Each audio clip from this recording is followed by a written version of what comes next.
Nov ciklus pogovorov o humanistiki začenjam z Martino Ožbot, profesorico na Filozofski fakulteti Univerze v Ljubljani. Tema najinega pogovora bo pa italijanska književnost. Književnost, ki je nam seveda zelo prostorsko blizu, ki pa nam morda za razliko od danes seveda anglosaksonskih književnosti ni več tako zelo domača, kakor je bila na začetku. Če se spomnimo pravzaprav, kaj je Pavle Merku dejal o slovenskem duhovnem prostoru, da je to kot neko nihalo med Romanijo in Germanijo, ki pa ima seveda tudi nekaj svojega, kajti v zgodovini so bili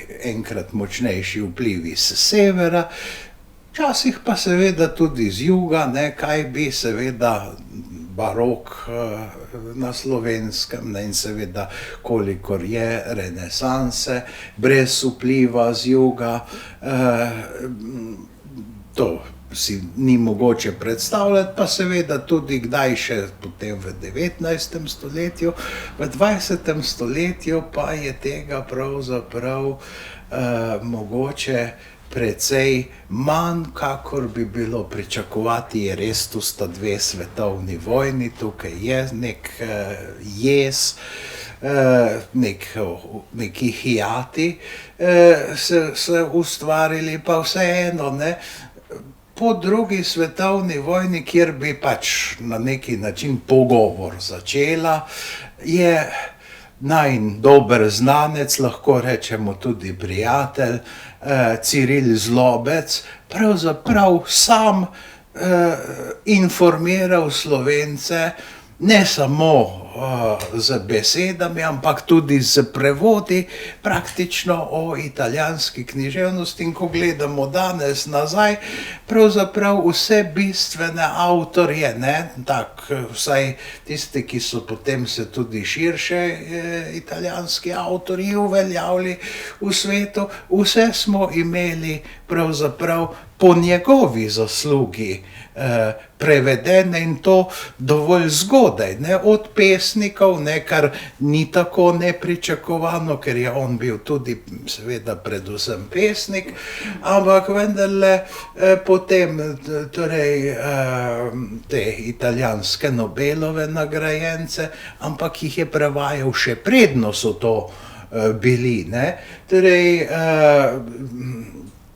ta njegova na eni strani informiranost, na drugi strani tudi okus, je pravzaprav nekaj neverjetnega in naj noben ne zameri, če rečeva, da nečesa takega, nekoga takega danes ni.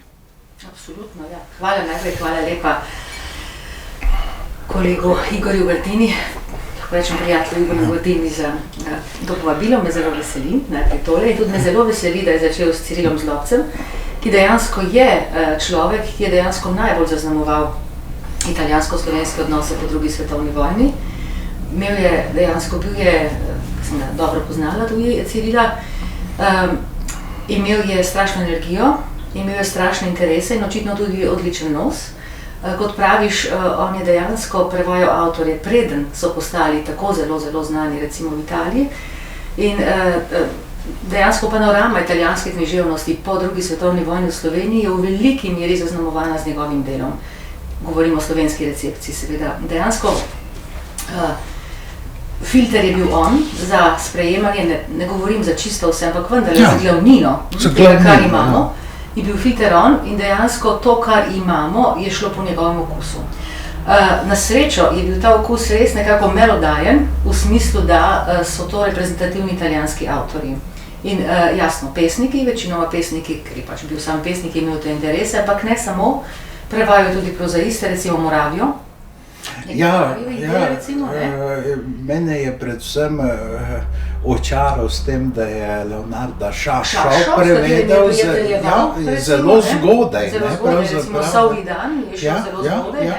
Seveda, ti njegovi prevodi so do neke mere začetniški, Ciril je bil letnik 25, kot vemo, Bil je s Krasa, hodil v italijanske šole, kot je sam govoril, se je slovensko zares naučil, ko je prišel študirati v Ljubljano, to je bila usoda večine slovenskih intelektualcev z tega območja, kraško-tržaškega recimo, isto velja za Rebulo. Alojz Rebula je sam govoril, da dejansko je slovensko znal slabo in da se je naučil slovensko, ko je prišel v klasični seminar na filozofsko fakulteto, kot vemo, je bil grecist in latinist. Skratka, absolutno, ti ljudje so bili dejansko bolj integrirani v italijanski svet, visoki jezik, sprejemanje literature je bila italijanščina, ne slovenščina, so pa seveda bili izjemno jezikovno in narodno zavedni od doma. Ciril pravi, da so imeli doma za kmečke razmere lepo knjižnico, naročeni so bili na več zbirk in tako naprej. Skratka, vsrkavali so doma slovensko kulturo, ampak šolsko okolje, tista kultura, ki so jo vsrkavali v svojem, recimo temu formalnem okolju, je bila absolutno italijanska. Ne? In to se pozna. In tem prevodom se to nekoliko pozna, pa to ni nad slabega, tako pač je. Pozna se pač prevodu recimo Šaše, Sovjemu dnevu, pozna se tudi Danteju do ene mere, kot vemo je prevedel zelo zgodaj Novo življenje, v bistvu izjemno pomembna knjižica. Torej, mladi Citij Zlobec se je odločil, to piše tudi v svoji biografiji Spomin kot zgodba in to je rad pripovedoval. Torej, rad se je imel, da tako rečemo, ne? In sam to priznal, da je pač mimozast in pač, kot je večkrat napisal in rekel, nečimrn, ne? No, ampak to je bilo pri njem izrazito simpatično, ker nikoli ni poskušal skrivati. Absolutno, nikoli ni poskušal skrivati, no, ampak dejansko, hočem reči v kontekstu te, recimo temu nečimrnosti, je tudi ta njegova ogromna ambicija, da slovensko kulturo, literarno kulturo dvigne in da jo dvigne ne samo prek svojih izvirnih tekstov, ambicijo je imel zelo zgodaj, da bo pač pesnil, kot vemo je tudi napisal prvih epov o Janku Premrlu Vojku, ne?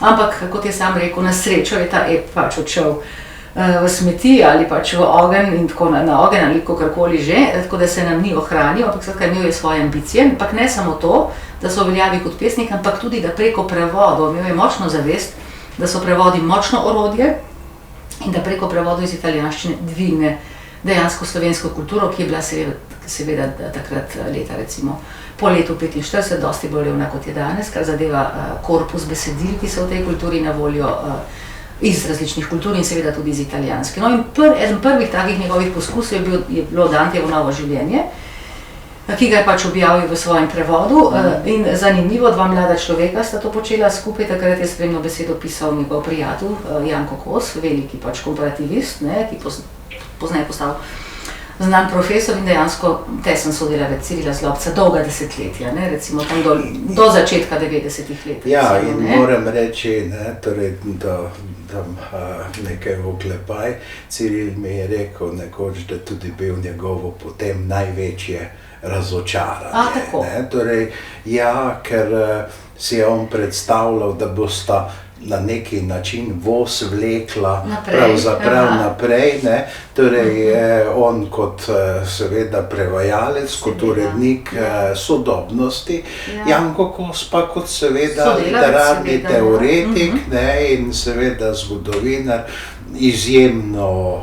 izjemne širine, ne, se takih komparativistov ni več, ne, in to je bilo pač mogoče v nekem zgodovinskem obdobju, ne, pa potem, da je pač seveda spremembe so bile takšne, kot so bile, ne, in sta se njuni poti pravzaprav razšli, ne, glede na to, ne, da sta bila skupaj obtožena, ne, v besedi, sej nekaj te grenkobe vidimo, ne, v njegovih te spomin kot zgodba, ne, torej to gotovo, da je zanimivo, ne, torej, da ne gledamo teh ljudi samo kot nekih spomenikov, ne, gotovo nič ne vzemamo njihovi veličini, ampak vendarle vidimo jih pa tudi z človeške plati, torej ne samo kot ustvarjalce neke kulture oziroma nekega kulturnega prostora, neke književnosti, ampak vendarle kot zelo raznolike oziroma spreminjajoče se, ker za to je šlo, ne, pravzaprav, ne. Torej, lahko tudi To je ena možna perspektiva, seveda. Ja. Te zgodbe ne poznam prav od blizu, ampak si predstavljam, ja, te poti so različne in dejansko različno sta začela oba velikana. Seveda. In končala, ne, vsaj s Cirilove strani gotovo, ne, to. Ta njuna pot je bila pač dejansko precej različna. Ja, je pa recimo, ne, pravzaprav nekako se mi zdi neprijetno, da in ne govori o nas ravno najboljše, ne, danes ne vem, kdo je bolj pozabljen pravzaprav kot Ciril Zlobec, ne. Torej, malo je avtorjev, ki bi bili tako, recimo, ne, še za časa najinih življenj, Seveda, pa niso tako, ne, torej, v čisto prvi vrsti, danes pa pravzaprav ne, in zanimivo je, kakor sem se jaz z njim pogovarjal, ne, torej o njegovih antologijah, ne, italijanske poezije, ne, on je bil izrazito zagovornik, zdaj ali zastarelo ali ne zastarelo, ampak vendarle tisto, kar je neke večne vrednote pravzaprav, ne, in seveda tisto, v čemer je italijanska literatura izjemno močna, to je seveda humanistična usmeritev in seveda ta renesančna radoživost, ne, saj to je tudi njega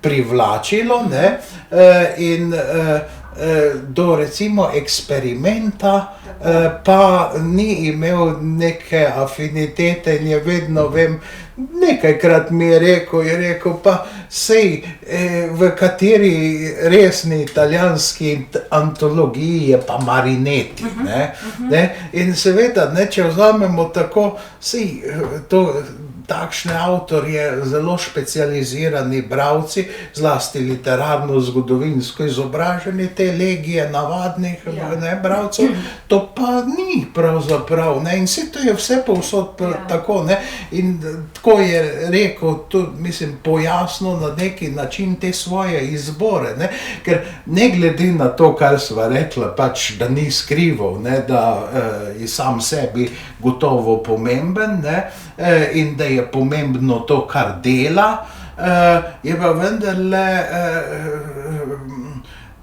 vsaj na začetku izrazito poskušal promovirati slovensko, celo jugoslovanske književnosti, ne, ko so mu ponujali, ne, da bi izbor iz njegove poezije, pa vendar on rekel ne, širše je treba, ne, torej to pa vendarle govori, da je bila, ker so mu velikokrat očitali samo misel na sebe, ne, ampak gotovo, da ni samo to edini obraz Cirila Zlobca, ne. Absolutno, on je imel eno posrečeno lastnost, se mi zdi, dejansko, da je bil sicer, kot rečeno, kot vsi pesniki, recimo, ne, kot vsi ljudje v nekem smislu, ampak izrazito pač dejansko obrnjen k sebi, ampak po drugi strani... Se drugače ne more biti takšne vrste pesnik.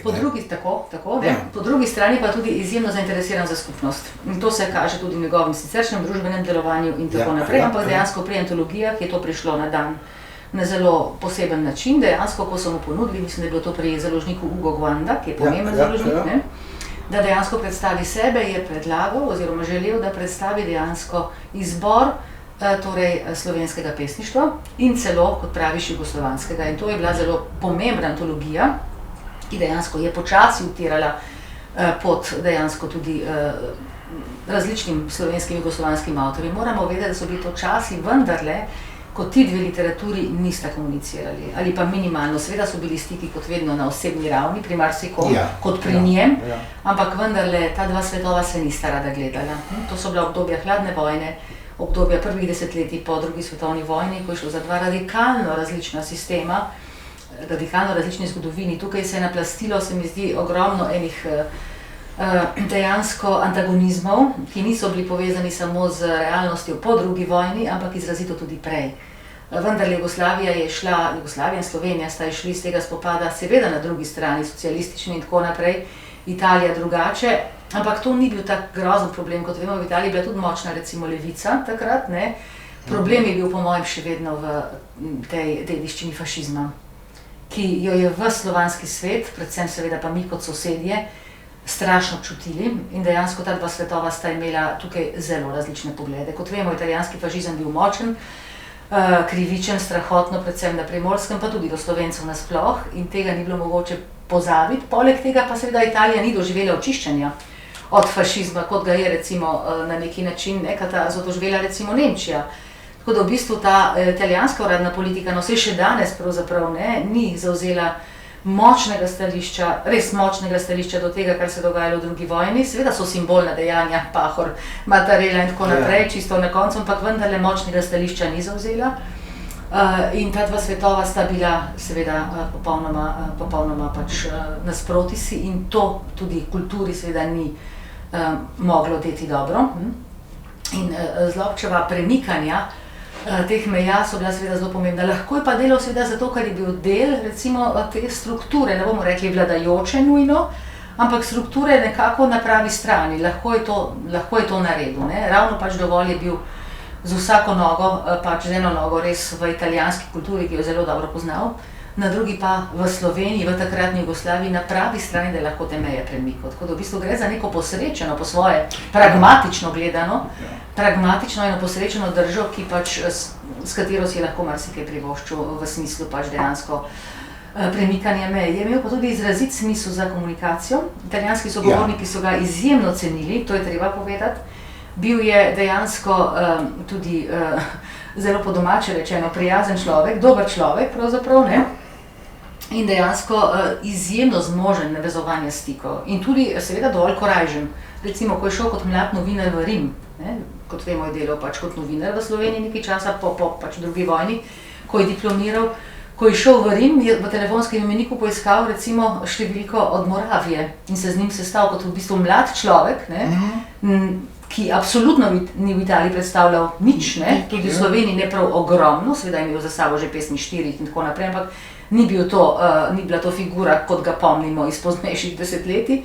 Ampak dejansko imel je to korajžo, podobno je naredil z Ungaretijem, poiskal stik, recimo Ungareti je celo ponudil, če se ne motim, da ga bo prevajal Zlobca, ne. Torej prevajal, ne sam, na slovensko, jasno, ampak recimo, da je Zlobec sam naredil interlinearne prevode in naj bi pač on torej ne Nobelovec, kandidat za Nobelovca seveda pomagal oziroma pač izboljševal te prevode, ne. Izjemen odnos je imel tudi z Montalejem in tako naprej, obstajajo še vedno pisma, korespondenca med njima in podobno. Skratka, imel je ta občutek, korajžo, no, da rečem, ta pogum, da se je na te italijanske veličine obrnil direktno in seveda pogum, da je dejansko tudi se ponudil kot njihov prevajalec in dejansko kot nekakšna povezava s tem svetom, ne. In glede na to, da tega ni bilo prav veliko, so imeli tudi oni takojšen interes tega sodelovanja in mnogi so ga tudi obiskali in pač dejansko vzpostavili z njim stike. No, posebno mislim, da je taka posrečena zgodba je z mlajšim sodelavcem, z Leonardom Šašo, s katerim sta postala prijatelja, prijateljevala sta do konca 80-ih let, ko je Šašo umrl. In dejansko si družno pomagala pri uveljavljanju Šaše v Sloveniji in pač Cirila Zlobca v Italiji, no. Ampak mogoče samo še ena malenkost, to so mlajši avtorji, to so njegovi sodobni, nekateri precej starejši, kot da bi bili skoraj njegovi starši oziroma njegovi starši, drugi pač njegovi dejansko sodobniki, vrstniki. Ampak imel interes tudi za starejše avtorje. Začel je, kot rečeno, z Dantejem. K Danteju se je mislil še vrniti, no saj se je potem v ponovljenih izdajah, recimo dvakrat je šlo še Novo življenje, ne, enkrat še v liriki, enkrat mislim, da potem v Novi liriki. Ampak on se je dejansko hotel vrniti k Danteju tudi kot prevajalec božanske komedije. Tista stvar, o kateri tudi piše v Spominu kot zgodbi in tudi v enem članku v prevajalskem zborniku, se ni posrečila, zaradi nekakšne sumničavosti upravičene, razumljive starejših, recimo Gradnika, ne, in tudi univerzitetnega establishmenta takratnega, italijanističnega, tako da v bistvu njemu je bila ta možnost odvzeta, za kar pa je bil, no tudi to je bila njegova značilnost, da je znal tudi svoje grenke izkušnje obrniti, recimo temu sebi, no, ne vem če uprit, ampak nekako videti svetlo plat, govoril je, če bi jaz celega Danteja prevedel, bi to zatrlo pesniško iskro v meni. Ne? Gotovo. Kar je zelo pač verjetno, ja. Vrnil se je potem še k nekaterim pesnikom, recimo prevedel Leopardija. To so bili veliki uspehi, če pomislimo, da je takrat išla mogoče po ena pesniška zbirka, prevedena v Sloveniji na leto. No, z tega stališča, ne, to so čisto druge številke, čisto druge razmere kot danes, ne, ko vsak daje med ljudi, ne, kot je v Prešernovi pisariji. Recimo, mislim, da leta 58, ko je šel Lorca v Udovičevem prevodu, pač pesem Hoče biti luč, mislim, da je bilo tole, ne? Recimo je to edina, če se ne motim, prevedena pesniška zbirka, ki je šla takrat v Sloveniji, v slovenščini. Ne? Seveda so bile prevedene pesmi v revijah in tako naprej, ampak to so druge stvari. Tako da v bistvu s tem, da je on, ne, že pred tem prevedel Leopardija, lansiral Danteja, pri tej skromnosti založniški, objavljavski, kakršna je bila takrat, so to velike reči in to je pač počel kontinuirano 40 letja, 50 letij, ne, in dejansko gre res za pač zelo posebno zgodbo, se mi zdi. In poleg tega, no, če rečem kot italijanistka sicer, ne da bi italijanščino kdajkoli študiral. Seveda ne. Sicer to, da rečemo, posebnost najdemo še pri nekaterih prevajalcih, tudi zelo dobrih, pozneje v slovenščino, recimo pri Srečku Fišerju, ne, ki je danes znan kot tudi prevajalec. Ja, zlasti v poeziji je pravi Zlobčev naslednik. Absolutno, tako drži. Gotovo, ne.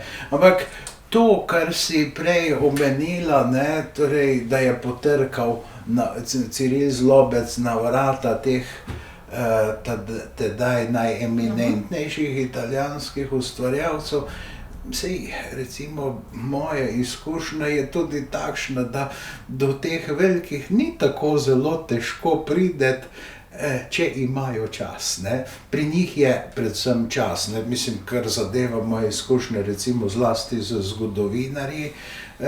Italijanskimi? Ne samo italijanskimi, ampak torej tudi v nemško-avstrijskem prostoru ali pa v britanskem prostoru, ne. Torej, se spomnim, saj ni bilo težko pridobiti recimo Hugh'a Stroma, ki je zdaj prvi strokovnjak na svetu za Prvo svetovno vojno, ker ga je pač zanimalo to, ampak termin je bilo pa izjemno težko dobiti, ne, torej enkrat, ko je pač šel iz Dunaja na nek drug simpozij tam proti jugu, ne, je hkrati nekaj dni bilo vmes, pa je lahko bil torej v Kobaridu, ne, ali pa Lothar Höbelt, ne, tu iz Dunaja, ne, in pravzaprav tudi takšna gostovanja niso čisto nič dražja kot gostovanja, ne vem, takih recimo čisto navadnih profesorjev, ne takšni, kot smo mi dva, recimo, ne. Torej, stroški niso nič kaj posebej, ne, ampak ne, spomnim se pa tudi zdaj pred nedavnim je bil v Sloveniji najpomembnejši britanski torej anglosaksonski zgodovinar, ker je Avstralec pravzaprav,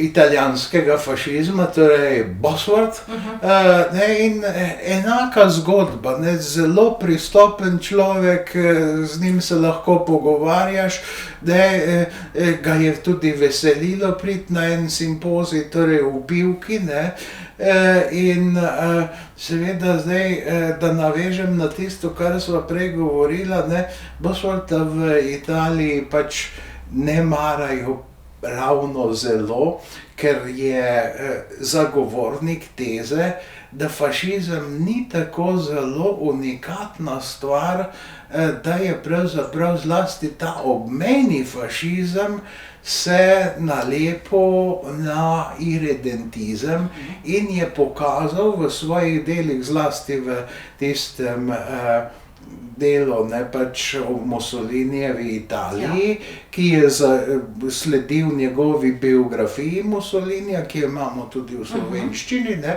No, in pol tisto je začelo nastajati kot pod delovnim naslovom Mussolini brez Mussolinija, ne, kako mussolinijevska oziroma fašistična je bila pravzaprav, ali pa pripravljena na fašizem je bila ta kultura Italijanov v obmejnem prostoru, kjer so bili močni rasistični tokovi, pa ne samo do Slovencev, Hrvatov, do Slovanov, ampak tudi do Nemcev, ne, torej kako da so to neki debelobučni, ne, trdobučni parlamentaristi, ne, ki mislijo, da bojo pač z pravom nekaj dosegli, ne, medtem ko je pač življenje malce drugačno, ne, in torej Bosworth je na te stvari upozoril, ne, torej pri njem sem tudi našel v eni njegovih knjig, ne, torej mislim, da Ivan Cankar, ne, je govoril o slovenskem narodu kot narodu proletarcev, ne. Prej govori Corradini o Italijanih kot narodu proletarcev, ne, torej, če se zlasti iz južne Italije ta velik val izseljevanja v severno, v Južno Ameriko, ne, torej tudi v Argentino, ne,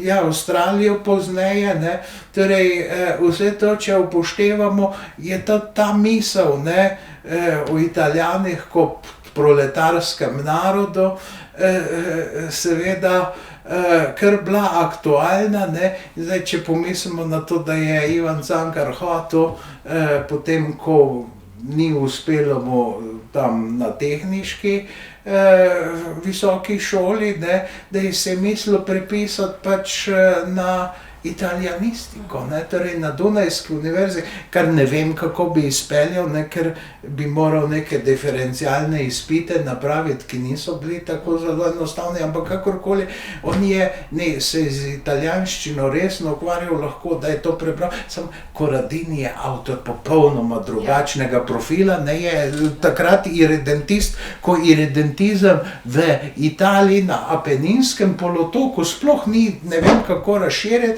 ker se to potem šele s fašizmom oziroma tam med Prvo svetovno vojno pa res to zakorenini, zdaj pa brez Trento Trieste ne moremo živeti, ne, pa še potem tam v Dalmaciji, ne, in tako dalje in tako naprej, ne, skratka, to hočem povedati, ne, da pravzaprav smo včasih mislimo, ne, da je do teh velikih avtoritet zelo težko priti, pa ni tako, ne, pravzaprav. To je verjetno res, ampak tukaj govorimo stališča nekoga, ki je raziskovalec, kot si ti ali kot sem jaz. Napišemo nekomu e-mail in navadi se odzove in pride z veseljem.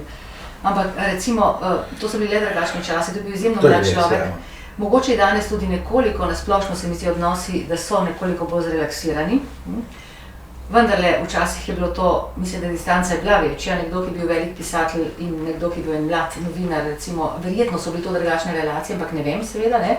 Je pa dejstvo, sem zasledila pred nekaj malega časa v enem intervjuju z Jernejem Ščekom, tem mladim tržaškim avtorjem, ki objavlja intervjuje, oziroma ki mu v sobotni prilogi objavlja intervjuje z znanimi Italijani ali pa tudi znanimi Slovenci iz zamejstva, ne.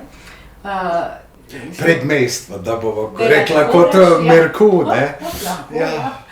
Sej, državški zamejci niso res navdušeni nad tem izrazom, čeprav zame je res popolnoma neutralen, moram reči, ampak vedno me opozarjajo, javno ali ne javno, da pač to ni v redu, skratka Predmejstva drži, ne, ki je izdal zdaj tudi knjižico teh intervjujev Kavarna Italija, se mi zdi izjemno posrečeno, ker dejansko italijanska kultura, ki nam je blizu, seveda, geografsko in pa tudi v nekaterih drugih aspektih, ampak sigurno prostorsko, se mi zdi, da včasih Slovenci o tem poročamo, kot da gre za nekaj zelo eksotičnega. Ja, skoraj da il mondo della luna, ne, torej svet na mesecu, ne. Seveda, ne, in mislim, da Jernej Šček dela, tukaj opravlja veliko delo, dejansko približevanje te kulture, ki je pač za vogalom tako rekoč, ne, s katero smo imeli Slovenci tesne odnose, imamo še zmeraj seveda intenzivne odnose, intenzivno zgodovino in tako naprej. Opravlja to veliko delo približevanja te kulture. No, ampak v enem od teh intervjujev, ki so ga z njim imeli, pač mislim, da za Buklo, v zvezi s to knjižico, pač Kavarna Italija, ki je šla pri ZTT-ju pred kratkim, Pravi, veste, to ni tako kot v Sloveniji, kjer usedete na Prešernov trg 2 uri in ne vem, grejo mimo vas ministri, ne vem, znane osebnosti, igralci, karkoli, kdorkoli, podsukate z roko, imate intervju. V Italiji je dosti težje priti do pomembnih osebnosti. Dejansko so lahko tukaj pač agencije vmes, dejansko so njihovi PR-ji in tako naprej. Ne govorim za recimo običajne univerzitetne profesorje, lahko tudi zelo prestižne in tako naprej, to so popolnoma ljudje, ki radi komunicirajo, ki znajo komunicirati in tako naprej, ampak za tiste, ki so dejansko medijske, če rečemo temu zvezde, je lahko ta filter in mislim, da je to včasih zelo težko, no se mi zdi, ne, izkušenj s tem pravzaprav nimam, komuniciram, mislim, da takole res samo s takimi, ki so zelo na dosegu in tukaj so izkušnje bolj ali manj pač dobre, ne, ampak lahko se pa to zgodi, seveda, jasno, da ne. Ampak mogoče, če lahko nadaljujem samo tole, kar si pač omenil glede Italijanov, ne, in Bosgorda in tako naprej. Mislim, da je to vse zelo res, da italijanska in slovenska zgodovina oziroma zgodba teh dveh narodov, teh dveh nacij, nista tako različni, kot si mislimo, kot bi rekli na prvi pogled, ne? Da gre tukaj za neko, govorim samo številčno, se razume, ne? Veliko skupnost in za neko majhno skupnost, majhna smo seveda v tem primeru Slovenci, ne? Neko skupnost za dolgo in bogato zgodovino in za pač neko tlačeno skupnost, ki je šele recimo po letu 18 dobila neki svoj glas, ne? Deloma je to seveda res, jasno, to so objektivna dejstva. Res je tudi, da imamo Slovenci literaturo, ki je dolga stoletja dosti skromnejša v svojem obsegu, v dometu, sploh ni primerjave, ne? Italijanska literatura, kot vemo, je verjetno prva zares dozorela literatura v Evropi, ne? Dejansko najbolj zgodaj pač dejansko merodajna dozorela literatura. Vse tisto, kar sledi, je tako ali drugače, oziroma večina tistega, kar sledi, je tako ali drugače nekaj, kar se naslanja v določenih obdobjih na italijansko literaturo. Pomislimo na angleško, ki je danes angloameriško, recimo temu, če mislimo jezikovno, ne? Drugače sta to dve precej različni literaturi, kar je danes močno, recimo vendarle torej angleška literatura je bila v nekem času izjemno naslonjena na italijansko. Pomislimo na Chaucerja, recimo, ne? Ki je dejansko bil navezan na Boccaccia. Zanj je absolutno bil Boccaccio pomemben, ne, tudi seveda. Tudi pri Shakespearju se to najde, ne, ja. Ki je morda kdaj bil v Italiji, ne, torej, ja, ne. Govorimo o Bandelu, ampak ne samo Bandelu, marsikaj je tudi italijanskega, poznavanje italijanske kulture in tako naprej. Skratka, italijanska literatura res kot ena centralnih evropskih zgodaj dozorela, zgodaj pač pomembna, centralna in vse to, kar pač lahko rečemo. Slovenska pač nekaj izjemno dolgo časa majhnega, z majhnim korpusom, seveda vemo, dovolj velikim za kontinuiteto in tako naprej. Ampak vendarle, če to odmislimo od 19. stoletja naprej in če recimo damo malo na stran kvantiteto, se pravi in dimenzije, se pravi velikost obeh, torej številčnost, ne, obeh nacij in to pogledno seveda tudi kvantiteto natisnenih stvari in podobno, gre vendarle za dve kulturi, ki sta živeli od 19. stoletja, sredi 19. recimo naprej, precej paralelni zgodbi. Seveda z različnimi realizacijami, ampak vendarle prebuja narodov, kakorkoli se sliši klišejsko, je bila za obe te naciji izjemno pomembna. Drugače kot za nekatere velike, za Angleže ne, za Francoze ne, opravili so prej te stvari, vprašanje kako, ampak prej, ne. Italijani se vendar, kot vemo, so bili precej razcepljeni, ne, do zedinjenja v 60-ih letih, začetku 60-ih let prejšnjega stoletja, mislim prejšnjega, pred 20. se pravi 19. stoletja, so bili pač dejansko precej razkosani, fragmentirani in tako naprej, medtem ko recimo zaživijo zares v tem obdobju, ne? Zaživijo tako kot Slovenci, ne? Ja. In ta njihova zgodba je zgodba poskusa, da postanejo velika nacija. Oziroma, da postanejo nacija pravzaprav. Ja, ker ne, v prvem italijanskem parlamentu, ne, eden izmed očetov Italije, ne, Massimo d'Azeglio reče, Italijo sedaj imamo, samo še Italijane, ne, in kaj to pomeni, ne, torej Tullio de Mauro, ne, ta znameniti lingvist pravi, ne, da ob zedinjeno Italije je ta na toskanščino oprt vse italijanski knjižni jezik govorilo oziroma bilo sposobno govoriti in ga dojemalo kot svojega približno 2,5%, ne, medtem ko vse drugo je pa tako, ne. Poleg tega je bila tudi pismenost izjemno nizka v Italiji. Ne samo, da niso toskansko govorili ali pisali, toskanščina, pač italijanščina, kot jo imamo danes, kot vsak standardni jezik, je umetna, seveda, ampak temelji na toskanščini, ne. Ampak poleg tega, da je bila pač dejansko neznana kot varianta in da je bila nekako, ne bomo rekli vsiljena, ampak predlagana in dejansko potem sprejeta, je bila tudi pismenost drugače kot na Slovenskem, izjemno nizka. Kot vemo, tukaj smo le imeli reformo Marije Terezije, ne, ki mislim, da je leta 1774 ne, odločila, da se morajo vsi otroci šolati in tukaj je bila pismenost v slovenskih deželah res v bistvu neprimerno drugačna kot recimo v Italiji, kjer je bila skromna, tako da v bistvu te razlike so bile v tem pogledu dejansko prid, če gledamo na statistiko, v prid Sloveniji. No, ampak predvsem tale nacionalni moment je bil v obeh kulturah precej podoben. Skratka, dajmo zgraditi to nacijo, kot praviš Massimo d'Azeglio, ne? Znani britanski zgodovinar, o katerem smo tudi se že kdaj pogovarjali, Christopher Duggan, recimo piše, da ob zedinjenju Italije, ne, in pozneje v teh desetletjih, malo za šalo, malo za res, recimo na jugu Italije, na Siciliji, ne, so se nekateri spraševali, Italija, a je to mogoče ime kraljeve žene ali kaj to, ne, recimo. Skratka, resnično gre za državo, ki je umetna, vsaka država je umetna, logično do neke mere, ne, politična tvorba kot taka.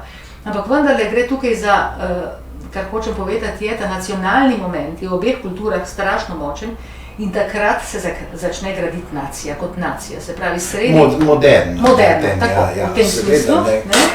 In seveda, Slovenci smo bili zadovoljni s tem, da dobimo pač neki glas, recimo po mnenju nekaterih že dovolj znotraj monarhije, drugi pač več avtonomije so si predstavljali, smo jo tudi dobili pač znotraj jugoslovanske pač države po letu 18, ne.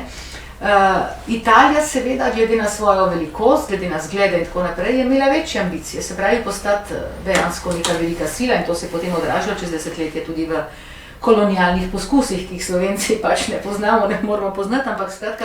No, čeprav leta 1919 ali 20, to nekje se pojavi želja tudi pri nas po kolonijah, ki bi jih imeli na ozemlju Osmanskega imperija, ne, torej, ampak to je pri nas na ravni časopisnega članka, ne, medtem ko je seveda v Italiji pa to drugače, čeprav seveda po drugi strani, ko gledamo italijanski kolonializem, ne, to se pravi v Somaliji, v Eritreji in potem v Libiji, vsaj za Libijo, je jasno, ne, torej, ker to je bilo v Giolitijevem obdobju, ne, ki je strašno skorumpirano obdobje, ampak vendarle, no, zlato obdobje pravzaprav Italije, ne, torej,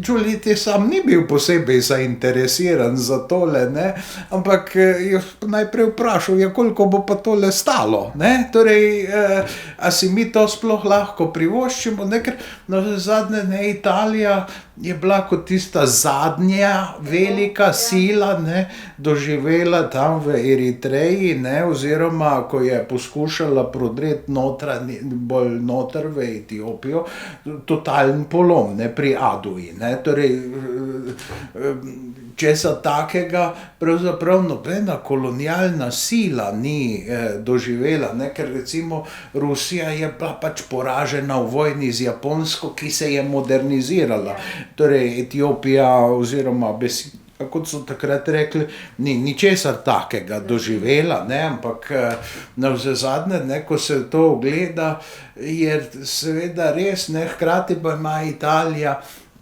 tako velike notranje probleme, ne, in ta italijanski bi rekli, regionalizem, ki ga pravzaprav fašizem potem poskuša pa res dati v oklepaj, ne, in uniformirati, ne.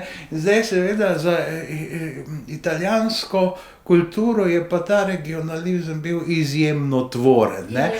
In je še zdaj, ne. Torej, ne, če pogledamo torej gledališča, ne, torej ko se je Italija zedinila, ne, je bilo pač toliko in toliko prej dvorov in vsak dvor je imel gledališče, ne, in potem je seveda Italija najprej vse to sprejela na svoje pleča, pa ugotovila, da je tega preprosto ne zmore in je potem en strahoten upad italijanskega gledališča, torej v opernem gledališču je Italija seveda ostala hegemon, ne, ker je bila v 18. stoletju pravzaprav z Metastasijem, ne, torej to je zadnji veliki italijanski kulturni imperij je pravzaprav bila opera, ne, Metastasio je napisal pač toliko in toliko libretov, ne, torej krepko čez 50, ki so bili pa uglasbljeni po celi Evropi pravzaprav, ne. Zdaj seveda, ne, ta kriza je bila potem po zedinjenju tako huda, da je celo Milanska Scala za nekaj sezon zaprla vrata, ne, torej enostavno tega se je zdelo pač preveč, no, ampak zdaj to nama je lahko ena priložnost, da se usmeriva pač v ta regionalizem, ne, torej je pa nekaj tudi zanimivo, ne, torej Dante je bil seveda veliko ime, marsikje, pa vendarle je presenetljivo, kako malo teh Dantejevih zgodb, ker Dante je vendarle neka enciklopedija srednjega veka in kako malo teh zgodb je pravzaprav prišlo potem v druge kulture, pravzaprav razen Francesca da Rimini, pa tu in tam še kakšne malenkosti, tega pravzaprav ne najdemo, ne,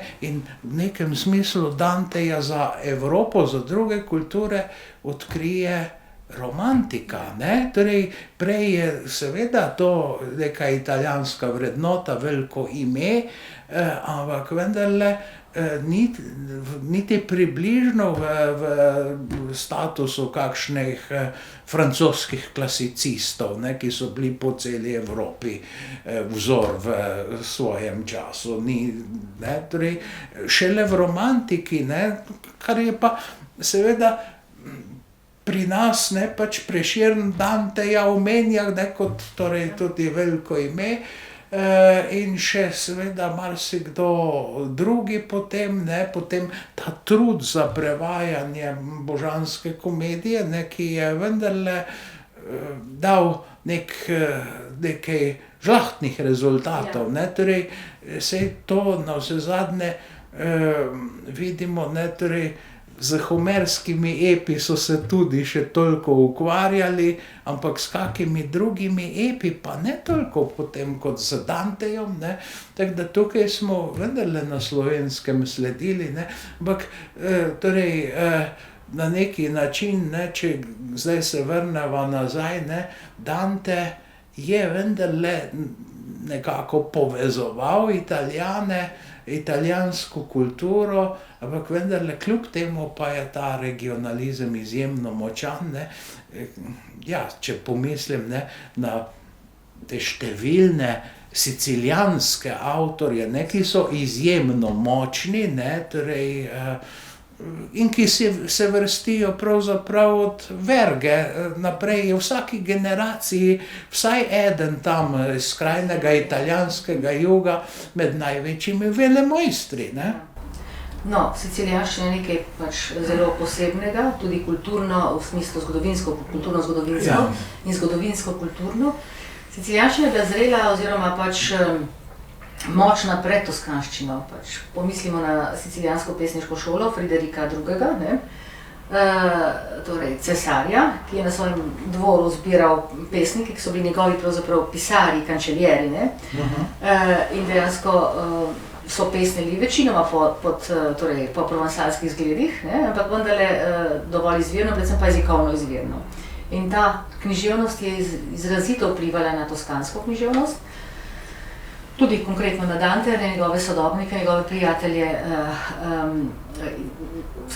skratka imela res širok vpliv. In mislim, da je samo pač neka, recimo temu, igra zgodovine, da je postala toskanščina potem podlaga za italijanski jezik, ne pa recimo kakšna sicilijanščina. Tukaj je več momentov, seveda, ampak kar zadeva literarno moč sicilijanščine, ima vse adute, da bi to lahko postala. Ne? Tukaj seveda gre za problem, da gre za en tak posebno narečje oziroma poseben jezik, kar dejansko je daleč od središča. Toskanščina ima to srečo, da je v bistvu nekako res na pol poti med severnimi in južnimi narečji oziroma jeziki, recimo temu, ne? In z tega stališča tudi bližje latinščini, skratka nekaj takega, kar se mogoče čisto preprosto povedano lažje naučiti. Ne? Skratka, manj posebna je, kot so severna narečja, manj posebna, kot so južna narečja oziroma jeziki. Ne? In sicilijanščina je tukaj nekoliko drugačna, mogoče pač malo bolj po svoje pač narejena, če tako rečem, ampak dejansko seveda gre za izjemno močen jezik. Ne? In kot vemo, dejansko je na Danteja pač izjemno močno vplivala. Ne?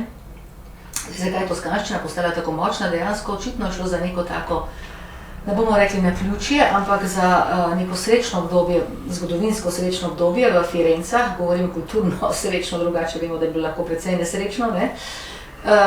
Ko so dejansko Firence bile kulturno močne, verjetno center sveta in ti trije veliki avtorji, Dante, Petrarca in Boccaccio, ne, ki so vsi pač živeli v 14. stoletju, oziroma pač Dante seveda še zadnja desetletja tudi 13.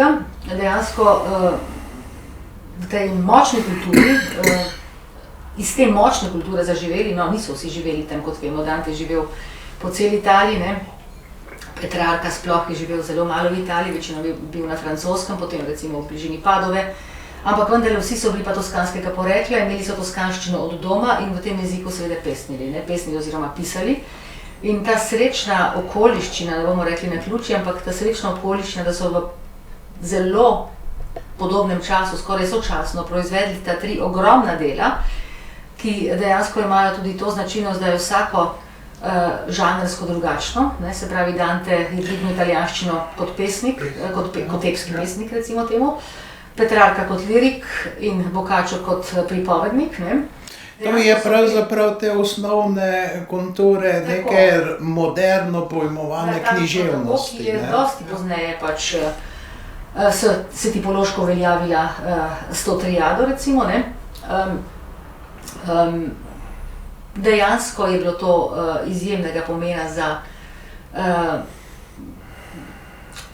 standardizacijo jezika, zato da so ta dela dejansko postala osnova, s katero so se očitno Italijani identificirali kot z nečim nepresežnim. In dejansko ta veličina teh temeljnih del, mislim, da je ogromno naredila tudi za združitev, dejansko politično potem združitev Italije. Ne. Sedaj je tukaj Dante prvi, delo je ogromno, gre za pač delo v verzih, vemo 33 spevov in pač res dovršeno, ritmično, metrično in tako naprej, se pravi nekaj, kar je bilo poezija par excellence, ne? In dejansko kar je lahko dajalo neki smisel, neki ton tudi seveda poznejšim, ne bomo rekli poznejši poeziji, vemo, da se mnogi odmikajo od Danteja v poznejših stoletjih, razumljivo, ampak dejansko neki občutek, neke pripadnosti temu skupnemu jeziku. Ne?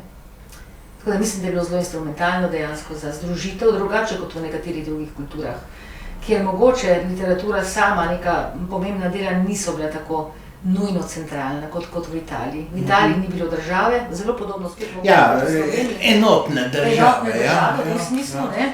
In dejansko bila je literatura, ki je pomenila neko zatočišče enega skupnega okvira, izrazito nekoliko podobno, presenetljivo po svoje, podobno kot pri nas. Zdaj, zakaj Dante, kot si omenil, ne, ni tako poznan, pač ni zgodb iz Danteja in podobno, recimo v drugih kulturah, dobro poznamo res Francesco da Rimini, ne, in Pavla in tako naprej, to je vse res, ne, Pavlo Malatesta, ampak nasplošno ne, tukaj mislim, da je več razlogov. Prvi je ta, da gre za sklenjeno delo. Mogoče ne, niso to zgodbe. Ker to je res veličastna arhitektura, ne, to je gorovje pravzaprav, ne samo ena... Drugič, izrazito je tudi, kljub temu, da ima ogromno referenc na skupne korenine, se pravi recimo na antično književnost, je vendarle to delo, ki je močno zasidrano v italijanski kulturi. Izrazito močno. In tudi ta zgodba, če gledamo Francesca in Paola, ne, je sicer italijanska, ampak znana ni zaradi svoje italijanskosti, ampak zaradi svoje univerzalnosti.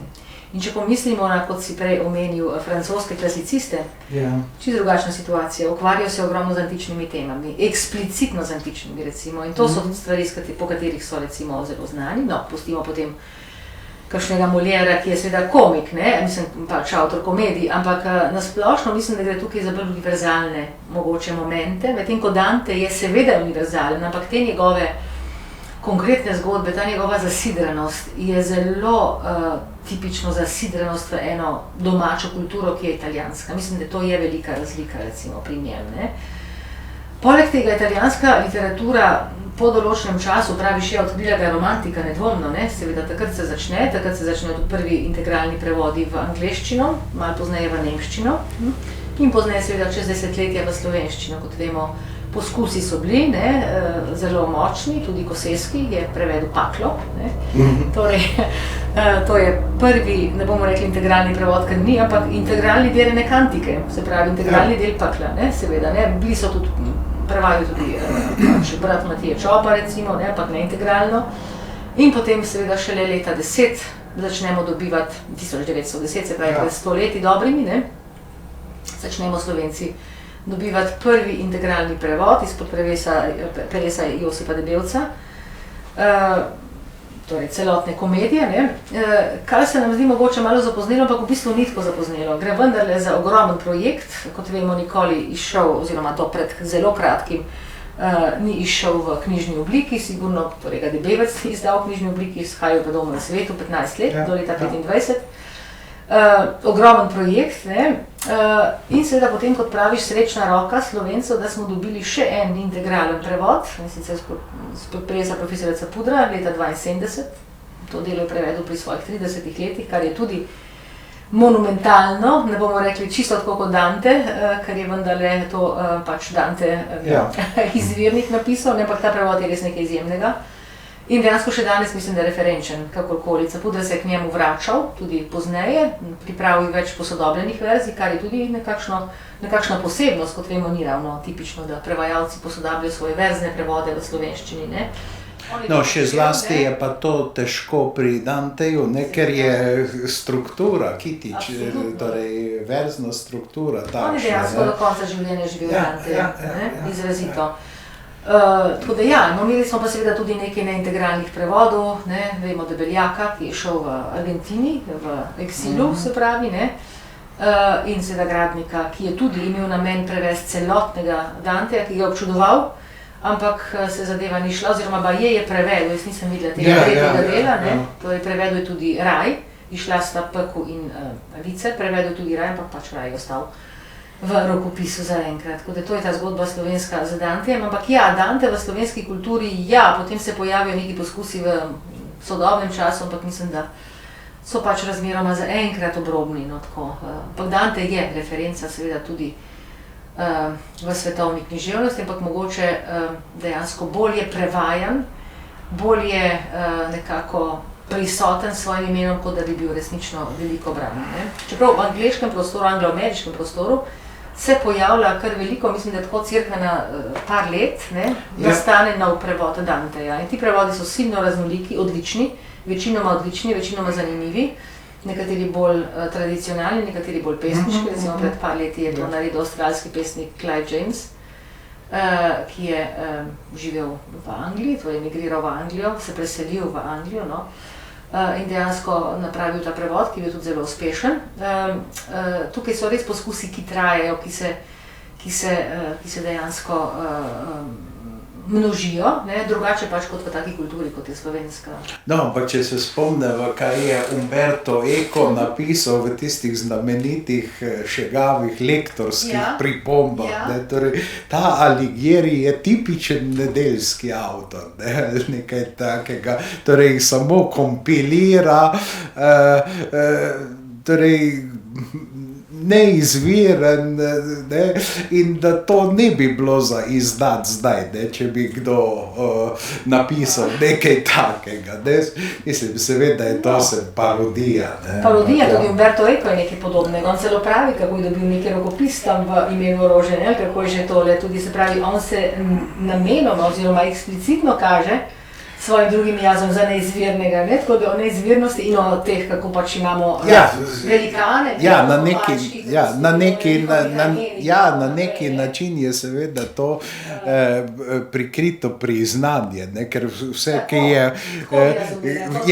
seveda, ne, sej kaj o Kafki piše, recimo, ne, tipičen srednjeevropski avtor, ne, ki živi pod pritiskom in junaka sploh ne imenuje, ne, da to bi bilo treba spremeniti, če bomo kupili, ne, torej, ne, ampak zdaj, da se vrneva spet na Sicilijo, ne, torej omenila si prej Christopherja Dugana, ne, ki si ga ti tudi poznala, ne, torej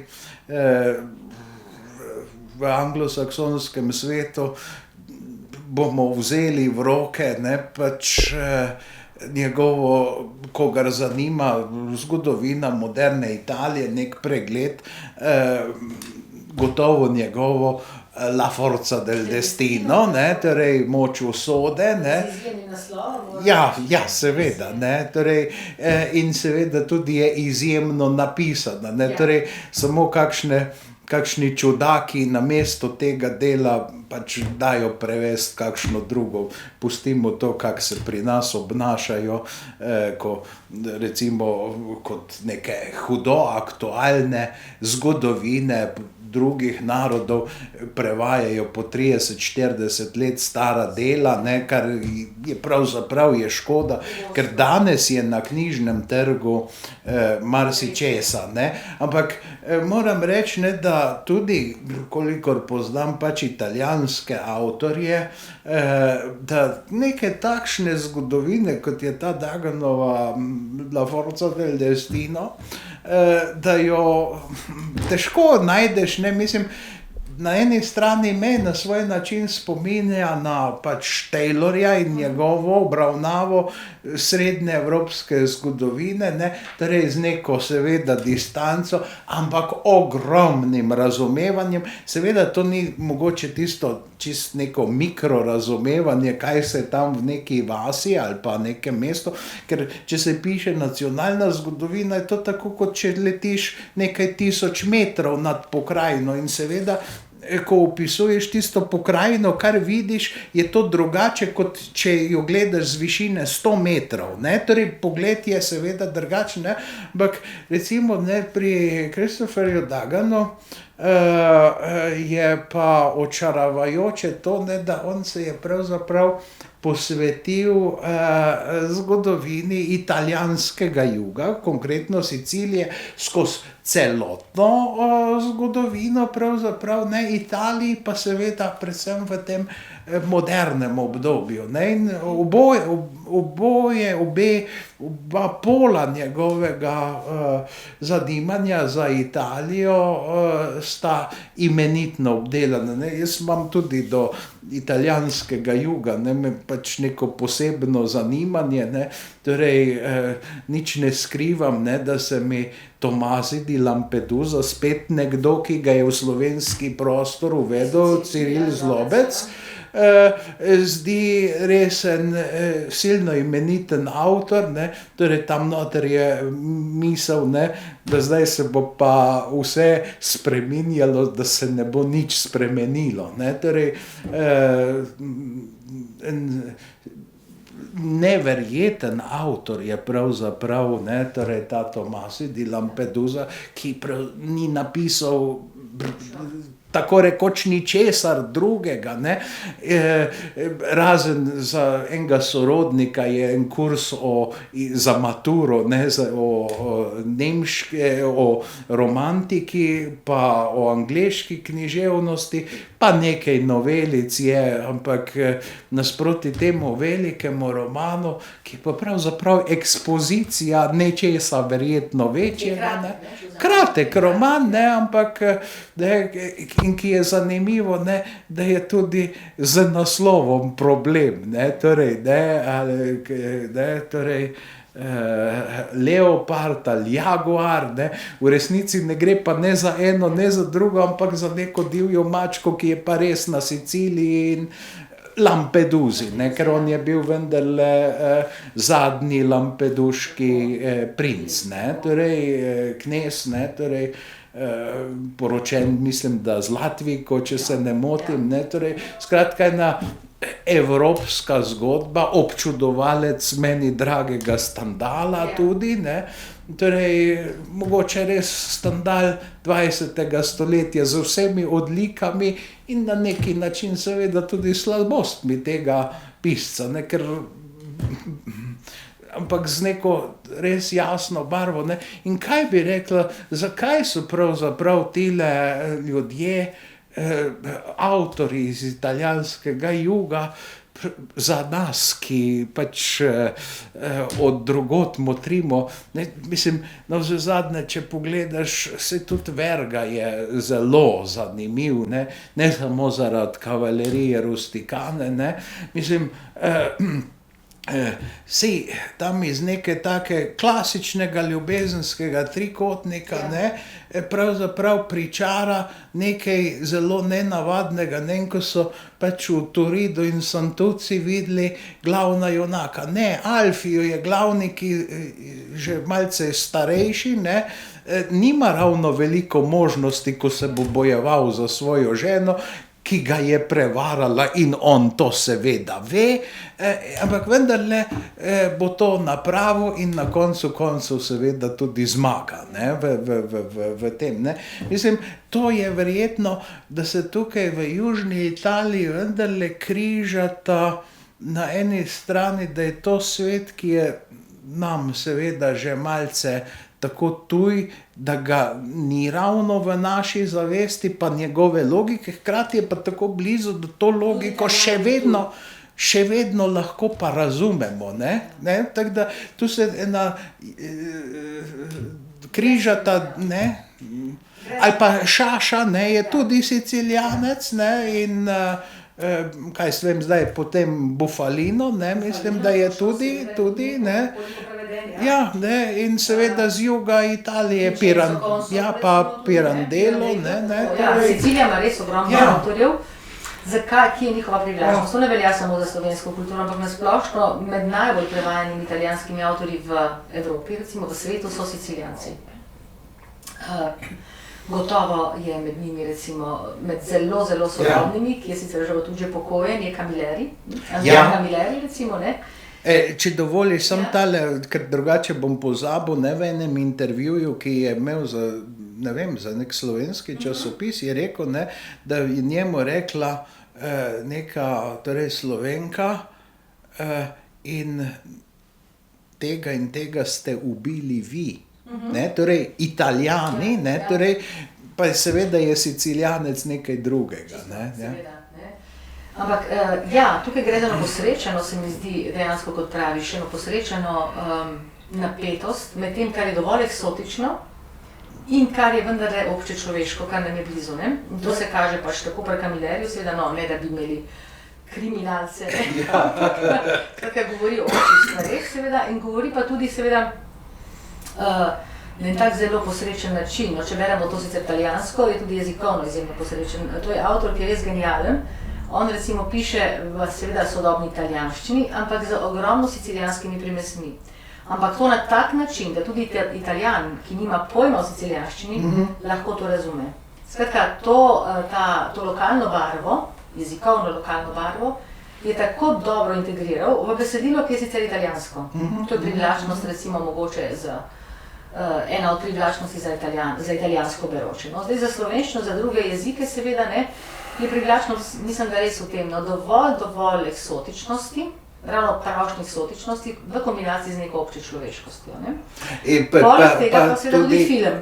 Oziroma posnet, torej televizijska serija, ki ogromno naredi, seveda. Bi rekel tudi, da duhovitost, ker jaz se spomnim, da je ena Camillerijeva kriminalka se začne, ko se torej ta inšpektor Montalbano pelje za avtobusom in vidi tam nedokončane zgradbe in si misli, to je tisti tok zavesti, da prvi člen italijanske ustave se glasi, torej Italija je republika osnovana na delu, da v resnici bi morali pa pisati Italija je republika osnovana na gradbenem delu. Ali pa drugo, kar se spomnim, res, ker se je to tako nepozabno pravzaprav, torej ta inšpektor Montalbano je tudi gurman in si pač tam kakšne špagete pripravlja. In da si je s česnom pač pripravil, in da ta recept ima to prednost pred vsemi drugimi, da imaš dovolj prostora tudi v avtobusu, ki je popolnoma zaseden. In recimo, če gledamo tudi na tem mikronivoju, se najde en cel kup stvari. Je pa res, da to je na neki način tak humor, je vendarle tudi Agati Christie, imanenten, torej tam Foreigner, torej tisti belgijski detektiv Hercule Poirot, sam seveda Camilleri ima pa še vendarle to družbeno-kritično noto, ki je... Vsi Sicilijanci imajo, ti veliki Sicilijanci, se mi zdi, družbeno so izjemno močni, od recimo res Lampeduze, Tomasi di Lampeduze, ker res pač v bistvu gre za eno močno družbeno noto. Ne vem, če je kritičnost tam je, ampak dejansko opisovanje nekih družbeno zelo markiranih svetov. Pirandello absolutno, recimo, Verga izživi od tega, on je dejansko socialni realist v nekem smislu, torej jasno socialističnega kova, ampak socialni realist. Torej, Herbert Grün je recimo, ko so se zelo smejali, povezoval Prežiha v naši literaturi z vergo, torej verizem. Na prvi pogled je seveda čudno, ampak po drugi strani pa en močen regionalizem, predstavljena ena posebna logika tistega sveta in to pa je v resnici blizu. Natančno tako, res je, z močno družbeno noto, izrazito. Isto velja torej za Šašo. Šaša je socialni pisec, človek, ki ga je zanima, oziroma na meji, pravzaprav njegova dela so včasih na meji novinarstva in literature, z zelo močno politično zavestjo. Kot vemo, ga je tudi dejansko novinarsko, da rečemo, preiskovanje socialnih zadev izjemno in političnih problemov izjemno privlačilo. Kot vemo, je napisal tudi Afero Moro, kjer se je ukvarjal dejansko z umorom, za zgodbo Alda Mora. Torej, sem ponosen na to, da sem založniku to knjigo priporočil jaz, ker to je važna zadeva, in potem v knjigi je pa tudi prikazano, kako etablirana politika neko stvar odrine, čeprav je to, torej Aldo Moro je seveda bil ena velika figura, italijanske politike, človek novega mišljenja, drugačnega, od tega establishmenta. Kakršnih danes ni, recimo. Italijanska politika se nosi, večinoma veliko politik, o čemer sicer ne bova govorila, ampak vendarle ni več ljudi tega kova, v smislu, da bi bili izobraženi z neko pač... Z neko vizijo, torej, ne v tistem smislu, ker mislim, da je kancler Kohl rekel, imate vizije, je treba, zdravniku, ne. To imamo vsi bolj ali manj, absolutno, drži. Tako da, poleg tega pa ta sicilijanski moment, mislim, da Evropo in svet dejansko privlači, to se sliši mogoče zelo banalno, ampak nekaj je na tem ta močen latino element, mediteranski. Mogoče je to malo za lase na videz privlečeno, ampak recimo to si razlagam tudi, s tem si razlagam tudi dejstvo, da poučujem namreč italijanščino, da dejansko je tako veliko interesa v Evropi za španski jezik. Kaj je na tem? Gotovo, tukaj govorimo o literarnih stvareh, ne? Ampak ta mediteranski moment, mediteranski esprit, mislim, da je to nekaj, kar blazno privleče. In tega ima recimo sicilijanska literatura zelo veliko, recimo, ne. Poleg tega pa recimo, če gledamo res moderne avtorje, ki so uspeli, naj se nam všeč ali ne, podobno pri Eleni Ferrante, ki je strašen hit danes, vemo, ne, se prevaja veliko, tudi v slovenščino zelo prevedena, v druge jezike in tako naprej. Napolitanka, tudi, ne, svet, ki nam je precej daleč, kulturno daleč, ne samo nam, tudi Italijanom, recimo, severa in do Toskane, prav gotovo, enako daleč, ne. Tukaj je jezik tisti, ki mogoče približuje ta svet, ampak drugače mi je enako daleč kot nam. Ampak po drugi strani pa neki občečloveški pač problemi, vprašanje, se pravi odraščanje dveh deklet, z vsem, kar pač pride zraven, ne, in pač življenjske zgodbe vsake od njiju. Tako da mislim, da dejansko tudi pri tem gre za nek podoben element kot mogoče pri Camilleriju, ne, jug, neka južna mentaliteta, no brez humorja, ni toliko humorja, kot je pri Camilleriju, ne, čisto drugačne zgodbe, ampak vendarle jug, prikazovanje enih družbenih problematik in ta mediteranski esprit, mislim, da je to, pa seveda tudi to, da se posname. Televizijska serija, tudi pri Lampedusi je bilo tole, ne, film je naredil čuda. Ja, to je res, ja. Ko pride literatura na film oziroma na platno. Ja, torej Lancaster pa Delon, ne, sta bila tukaj res, film je sijajen, ne, ampak je pa res nekaj, ne, zelo redki so dobri filmi po dobrih knjigah, ne.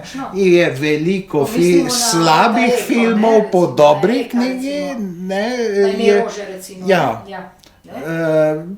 Je veliko tudi obratno, ne, to se pravi, da je slaba knjiga in dober film, ne, očitno je avtor zgrešil žanr, ne, ker bi moral biti to prikazati, ne pa pripovedovati o tem, ne, ampak ja, tukaj je pa soglasje, ne, ampak seveda tu pa je ta logika latinskega sveta, ki ljubi jasnost, ne, torej je zapletena, ampak vendarle v tem pragozdu se nekako znajdeš, pa predvsem tudi, dobro, ne bomo rekli zdaj, da je Giulio Andreotti pač vzor jasno mislečega človeka, ne, ali pa torej ta politika, ne, ki je on, ali pa Giolitti, ki jo pooseblja, vendar lahko pa razumeš logiko tega sveta, ne. Torej, in to, da so stvari jasne, ne v nekih meglicah,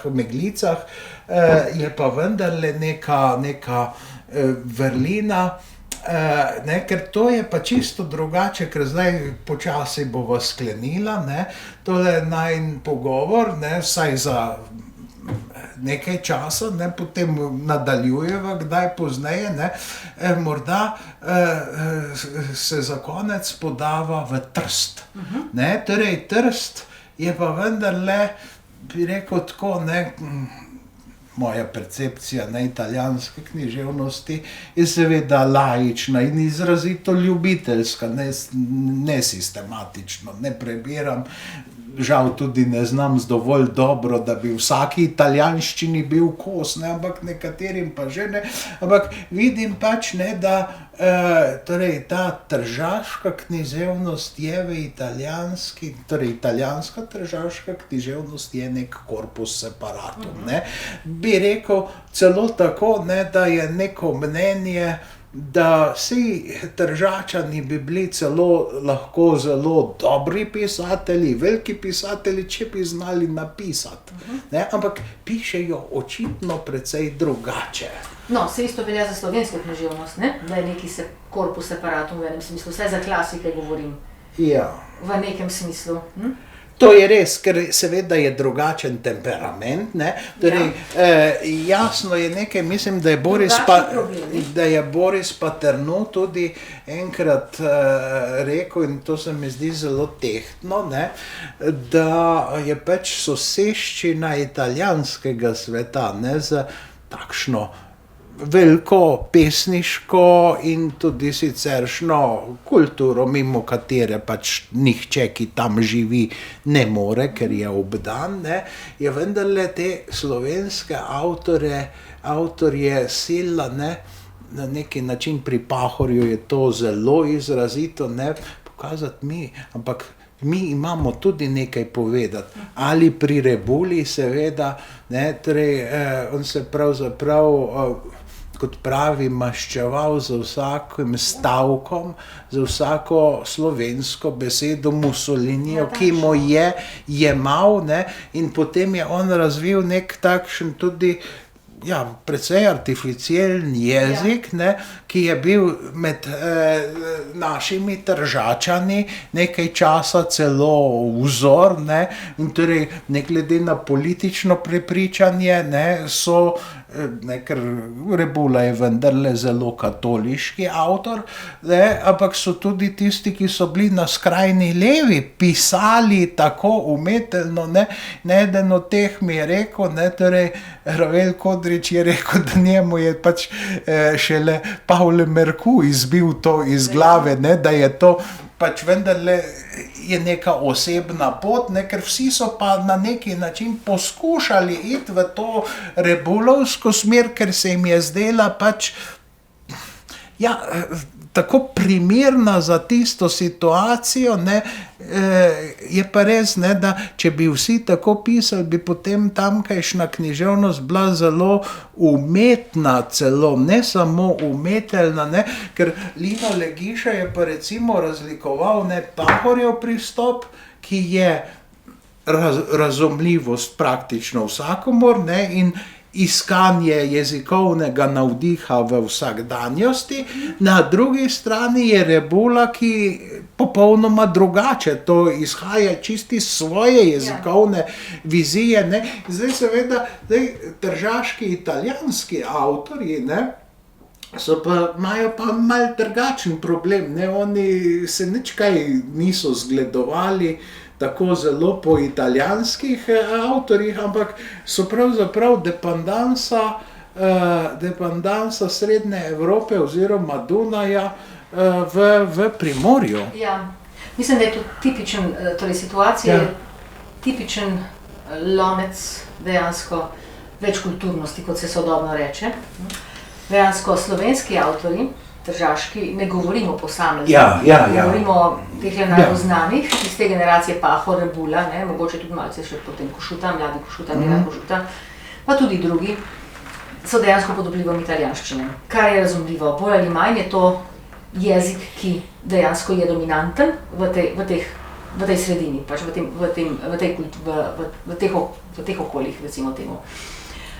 Italijanski avtorji obratno so pa od italijanščine bolj oddaljeni, kot si mislimo. Se pravi, italijanski so manj italijanski, kot so tipični italijanski avtorji, slovenski so bolj italijanski, kot bi pričakovali.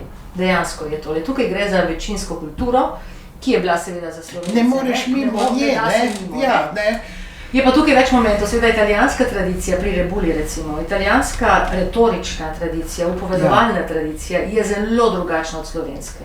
Seveda, še vedno nam je razmeroma blizu, če mislimo, da gre tukaj za dva jezika, ki sta pač oba indoevropska pač in tako naprej, ampak vendarle ta upovedovalna tradicija romanska, recimo, temu tudi, če gledamo francoščino, recimo, je vendarle precej drugačna od italijanske in mislim, da Rebula, če bi ga prevajali v italijanščino, bi deloval recimo precej, da rečem tipično lahko.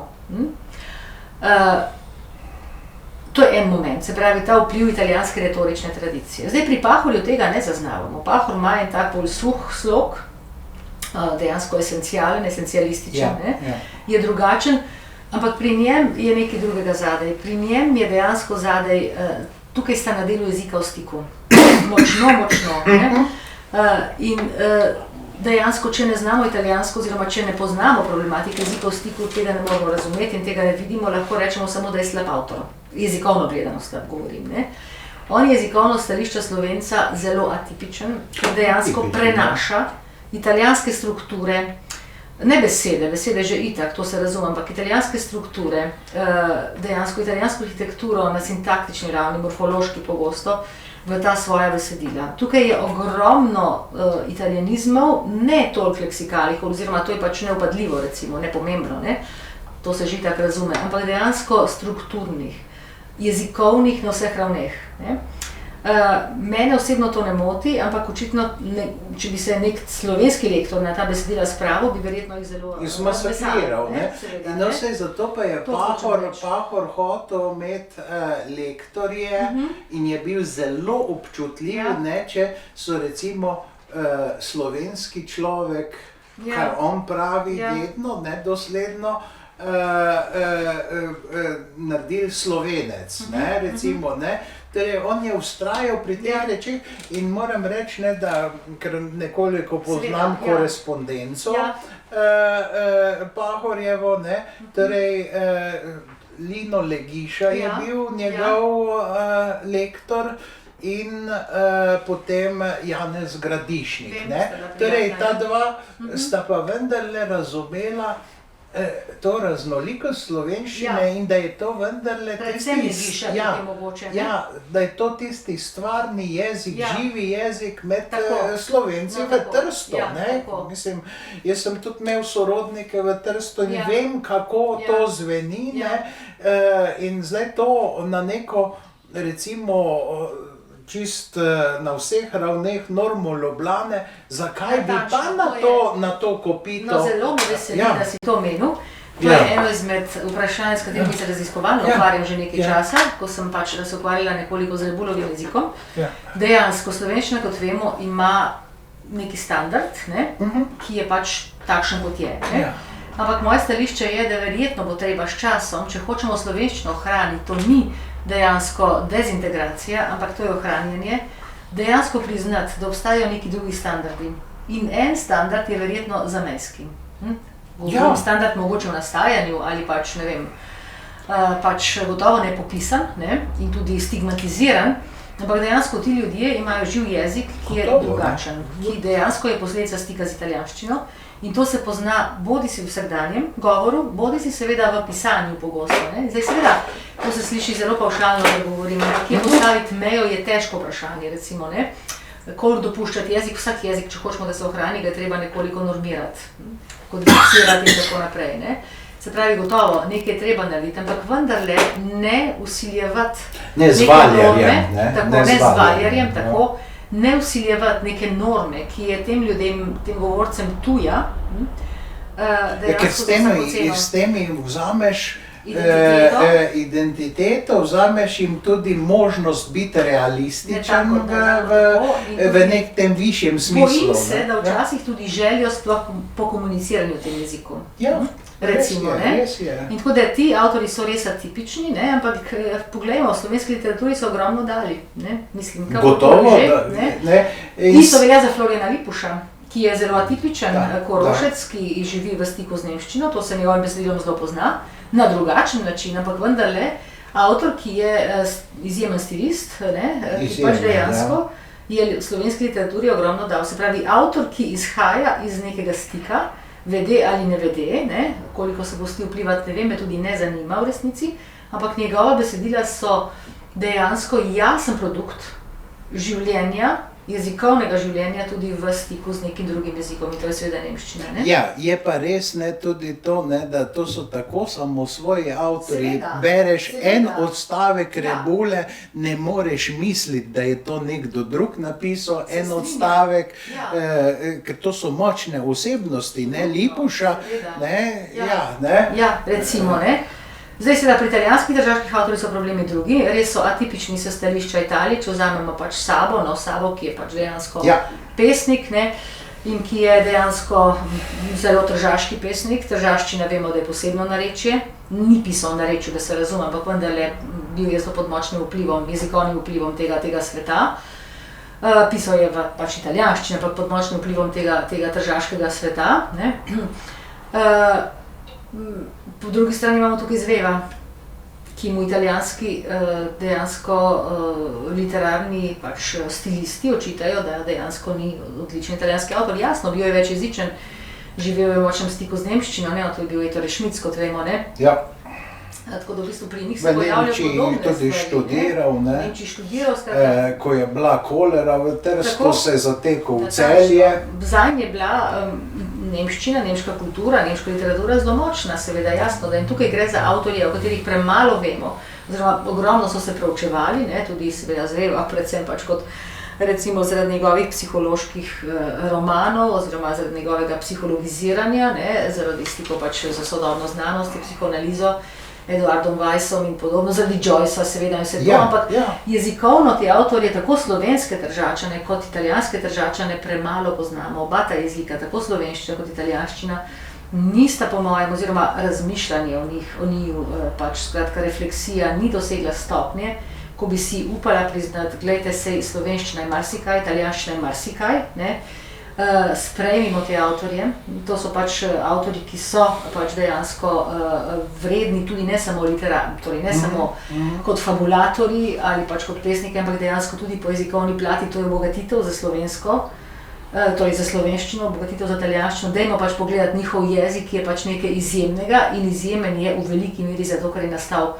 iz stika z nekim drugim jezikom. Nekoliko podobna je situacija v velikih kulturah, govorim spet številčno velikih, recimo postkolonialnih danes, francoska, recimo izrazito angleška, ki v veliki meri živita od avtorjev oziroma dejansko sta pomembni zaradi avtorjev, ki izhajajo iz drugih okolij in katerih dela, ki so danes recimo klasiki teh književnosti, pomislimo, ne vem, na kakšnega Raždija, Salmana Raždija recimo, ne, nam je všeč ali ne, to ni bistveno, ampak dejansko, ki izhaja iz močnega stika z nekim drugim jezikom oziroma z drugimi jeziki. In nekaj podobnega seveda ne gre za čisto kolonialne situacije, ampak kar zadeva jezike v stiku in funkcijo teh drugih jezikov v literaturi, mislim, da je situacija tukaj v zamejstvu, slovenskem zamejstvu precej podobna. No?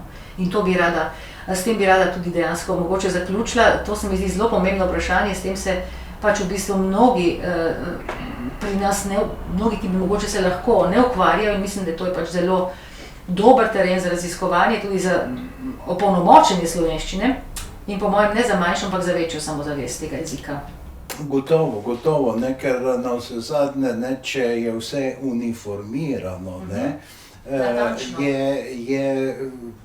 je potem to enolončnica, ne, torej, je pa seveda to treba razlikovati, ne, od neznanja jezika, ne, ker to ni neznanje jezika, ampak je znanje različnih plasti, pa ne samo plasti, torej tudi nekih prostorov, v nekem prostoru, ne, je nekaj naravno, ne, in če se hoče zdaj, ne, ker to se potem vidi zlasti v filmskem jeziku, ne, ki je lahko zelo papirnat, ne, če bi recimo, da bi Pahorjevo zatemnitev, ne, posneli, kako bi ti ljudje seveda govorili, ne, ker to je, bi bila res zanimiva filmska tema, ne, potem bi to bila res ogromna težava, ne, v teh stvarih, seveda pa še enkrat, ne, to je nekaj drugega kot neko neznanje ali pomanjkljivo znanje, ne, torej, ne, ker sem pač nekateri pravijo, ne, da se zdaj slovenščina barva s tem, ko jo nekdo tam za silo lomi, ne. To je čisto druga stvar, ne, to ni nobeno barvanje, ampak razbarvanje slovenščine na tem, kot tole, to, o čemer pa midva govoriva, je pa res barvanje, ne. Ja, no, kazanje je res veliko večplastnost tega jezika, ne, in mislim, da je to pač dejansko samo dobro lahko, ne. Zgodovinski perspektivi je seveda razumljivo, zakaj so odpori, zakaj so bili odpori in tako naprej. Slovenščina vendar je gradila obrambni zid, ne. Ja. To je razumljivo. Podobno italijanščina pravzaprav, ne. Pa sej, če gledamo tudi nemški prostor, ne, pa ko so v Tretjem rajhu recimo nepresenetljivo zamenjali frakturo z humanistično, ne, pisavo, Ja. ne, in tako dalje, ne. Vse pa vsi jeziki pravzaprav so v nekem dinamičnem procesu med sredotežnimi in sredobežnimi Tako. silnicami, je pa seveda res, ne, da je identiteta veliko bolj dinamičen pojav, in to ni nič statičnega, Kot smo si predstavljali. kot si, ja, in si nekateri Ja. mislim, da še. Torej, Martina, najlepša hvala za ta pogovor, in bom rekel, še kdaj nadaljujeva. Najlepša hvala, veselje mi je bilo. Hvala.